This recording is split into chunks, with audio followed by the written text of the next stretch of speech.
this. So what was it, 2 weeks ago? Passwordstate announced that their code was basically hijacked and turned into a rat, which gave the malicious actors the ability to go into on-premise Passwordstate databases and pull out all of their passwords. Where it got worse, and they have 29,000 companies that using them supposedly.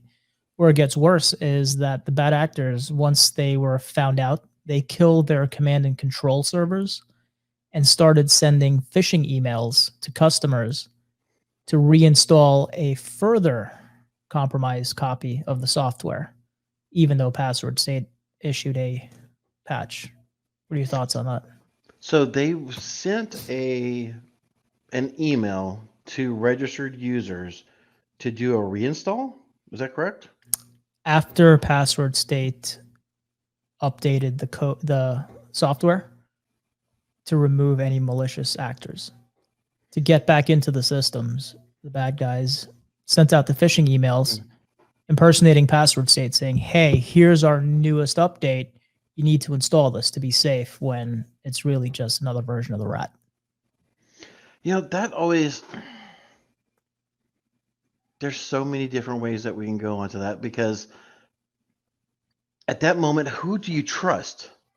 If you've got a company who's been compromised and their update policy or their update supply chain is prompting you to update to potentially load even more rat or malware or monitoring or whatever it is, that's just spreading more malicious content inside of your network. And I know we keep harping about it, but this is SolarWinds just in a different channel, right? So it's just so bad. I mean, we see IOCs around this stuff all the time.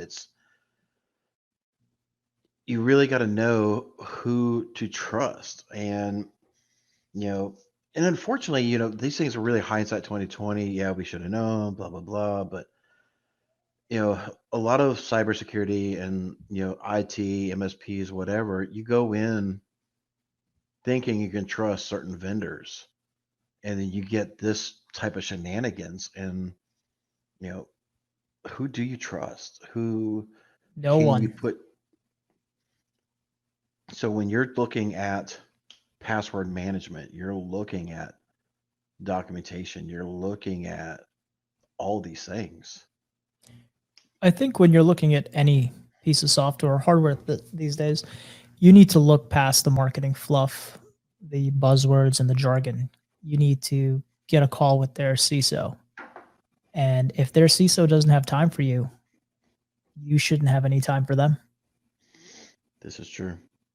Yeah, and we're not saying the CEO, folks. We're talking about the CISO itself, Chief Information Security Officer. So if they can't have real security conversations with you and answer your questions, or at least, we get a little lucky with some of the leverages that we pull. We can get right to CISOs with a lot of companies and have these conversations. But you've got to get out of the sales cycle. You got to have these higher level conversations. It's more than, hey, I have these many devices, what's my price type thing, or I have these many users, what's my price? The issue I see in our channel is that you got a lot of these liberal arts salespeople trying to sell tech. You ask them a technical question. Oh, I'll get back to you on that. You never get an answer, but you get an email saying, hey, are you ready to buy yet? Dude, come on. You owe me answers to my questions, and you can't even provide that to me. Exactly. So, we've had several demos with products, and, I would literally call up the company within a couple of hours because I found an exploit, or I found this, or I found that, just to test what they've done. And you did that on a demo with me and a platform. And this guy was selling CMMC compliance, and his product wasn't far from it. Yeah. I remember that. It was a good laugh, though. Yeah, when you start having, it's like, so, hey, timeout, sales guy. What do you think about this? And what do you think about that? Well, that goes back to my thought that a lot of these applications weren't built to secure your data, right? A lot of these applications were just built to get your money. And that's the reality of the situation of application development in general. Exactly. And it's, we talked about it before. I'm not sure if it was actually on our show or not, but, definitely privately, where it just seems like a lot of companies are doing the whole pump and dump. They're building up a platform, whether it's hodgepodge and put together and, like a flying gas can with enough fluff to make you feel like things are good. Um, but it's really not. It's just don't know who to trust anymore. And I've really been burned. I'm a little jaded. I'm definitely not trying to get in that position where I start calling out vendors, even though I may want to here before the end of this Do episode. it. I'm so pro calling them out. I don't care. So okay, well, We're we'll not call it. sponsored by anyone, so we can give our opinion. If Yes. freedom of speech is still even a thing. Now let's. Well, we're not on those other platforms, so we're good. Self-publishing means we can say what we want. Mm-hmm. So I But one mean, thing about zero trust, I know you and I have an affinity for it and trying to get with vendors that actually do it. But there's no accountability for vendors who claim zero trust. And worse, there's no recourse against these vendors for failing to provide what they said they did. and here's one of the biggest problems. How do you prove they have zero trust or zero knowledge Wait of for our Darkside network? to pop them and put your info on their onion page. Yeah, exactly, exactly. I mean, so we were actually, I had just originally, need to make a correction because I think we said this on one of the last previous episodes that, I thought Darkside was MIA, but Everyone did. They there released was. their decryptor Hmm. in January. And I think they gave it maybe Bitdefender, one of these guys. Yep. And now they are back, double extortion ransom. They are looking to short stocks. They are, they're doing multi-threading. I mean, these guys are on a rampage.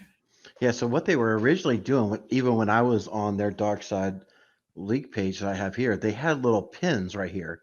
So they had a bunch of these guys, pinned at the very top. And it was back in February.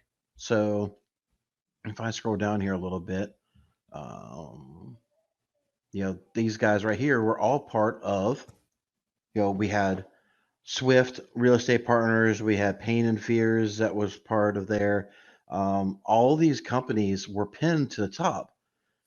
For some reason, Darkside on their page was showing these guys as a higher priority for whatever reason. I'm not sure why, but they were definitely keeping these things pinned, and underneath the pin, they were actually having the new releases. Like just last week, they did Smile Brands Inc. and Carolina Eastern, where a lot of these um, manufacturing companies are getting popped. We actually had a two cases last week that came in from Darkside. Um, and on the top of their negotiation page where you find out how much Bitcoin you got to pay and everything, they straight out do not like Coveware anymore. I And wonder why. so I wondered why too. I've always heard of Coveware. I've always heard of their existence and their reputation in the industry. And Well, you we know, know a managed services provider that's pretty large out there. And by large, they've got over 25,000 endpoints under management.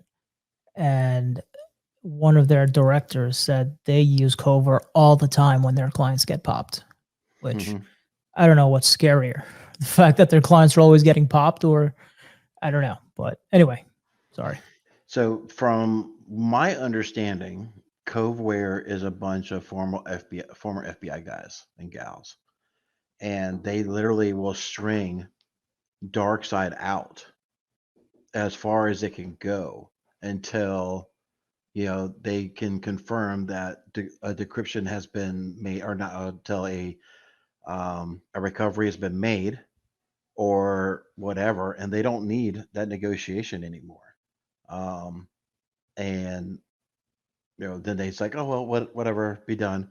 But in the true art of ransomware remediation, I don't know how they got to find out it was Coveware, unless they were publicly saying, "Hey, we're Coveware and F you," or because Darkside does have the ability where you can actually go in here to the press center and actually register as a remediation company, and you can supposedly get discounts or whatever, but you can be able to register as one of those type of companies in So they're Darkside. affiliating the recovery as well. They could Brilliant. be. Right up until the DOJ gets a hard on for that. hmm So it's really, really interesting, what Darkside is doing, um, to the point that they are quite literally starting to, short stocks. They are getting to, say, okay, well, we're going to start doing this, we're going to start doing that, and hey, insurance brokers, before we release it, just let you know, this is kind of what's going on. This is who we're getting ready to drop. That's going to be the SEC is going to have a hard time halting trading and reeling back money that was made. hmm